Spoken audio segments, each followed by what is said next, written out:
আমি প্রতিবাদ করতে গিয়া কোনো বেটারে ডরাইও না, বয় ফাইও না, প্রতিবাদ আমি করিয়া যাইমু। বিয়ানি বাজার দিগলবাগ গ্রাম শেওলা ইউনিয়ন নদীটা তোলা দেখাও। আর ওই লগি সরকারি রাস্তা নদীয়ে বাঙ্গিয়া লইয়া গেছে গিয়া। এর মূল কারণ কিতা জানেননি আপনারা?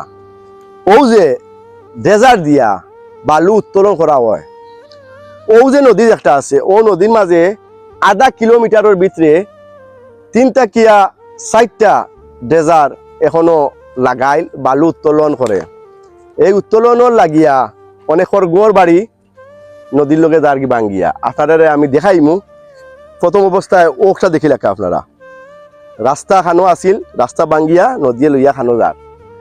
এই রাস্তাটা আমার কাছে লাগে 1 বছর 6 মাসের ভিতরে রাস্তাটা রইতো নাই, নদীর লগে মিলি যাব।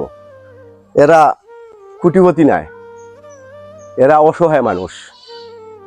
এই নদীয়ে হয়তো বাঙ্গিয়া লইয়া যাইতো আছিল 20 বছর পরে। এই গোটটা লইয়া যাইব কি 2 বছরের ভিতরে। সেনে লইয়া যাইব জানি ও যে ডেজার্ট দিয়া যারা বালি উত্তোলন করেন তুমাতানোর কারণে, তুমাতানোর লাভর আশার লাগিয়া একজন গরিবর গড় যাইব নদীয়ে বাঙ্গিয়া লইয়া। হয়তো এরা সেচ সম্বল হইল গিয়া ও জিনিসটা, ও গড় আশ্রয় ও গড়ের ভিতরেও নেই। তো দয়া করিয়া যারা বালি উত্তোলন করিয়া কোটি টাকা কামাইরা, আপনারা উদ্দেশ্যে এই কথাটা এই মানুষগুলার দিকে একটু সুনজরে চাইবা। আপনারা লাভর লাগিয়া এরার যেন ক্ষতি না হয়।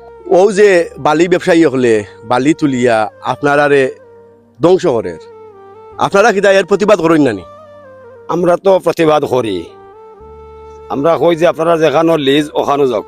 এখন এটা এরা বুঝে শুনে না শুনিয়া আমরা একটু যদি মাতি তাহলে আমরা আরো হুমকি দেওয়া হয়, বিভিন্ন ধরনের ডর ধমক দেখানি হয়। তখন আমরা তো গরিব মানুষ, তখন দেখা যায় আমরা মামলা যদি ভরি তেগু গাড়ি তোকে, এখন তার মন ইচ্ছা তারা জেনতাই মোচন তাকে তুলে। এখন আমরা আর বয়েও মাতি না, থানাতে ধরাই আনিমুখী আর তোলা তুলিয়া নিরে আমরা এটা বাধা বিঘ্ন মানুষ না। যারা অসহায়, যারা গরিব মানুষ, তারা লাগি তুমি তার বাঘ হইতে পারো, তুমি তার নেতা হইতে পারো। ইনশাল্লাহ আমি এক রাজন তান্তানোর পাশে দাঁড়াইছি, আমার লাগান হাজার হাজার রাজন। ইনশাল্লাহ আপনারাও এরার পাশে দাঁড়াইবা। তো আমি প্রশাসনের কাছে এবং আমরা ইউনো ম্যাডামের কাছে দৃষ্টি আকর্ষণ করি। আর আমি বর্তমানে আছি বিয়ানি বাজার দিগলবাগ গ্রাম শেওলা ইউনিয়ন। এই বালু যারা উত্তোলন করে, যারা বালু উত্তোলনের নামে হাজার হাজার পরিবারের ধ্বংস করে, আপনারা ওদিকে নজর দিবা, খেয়াল রাখবা, দয়া করি আপনারা কইয়া।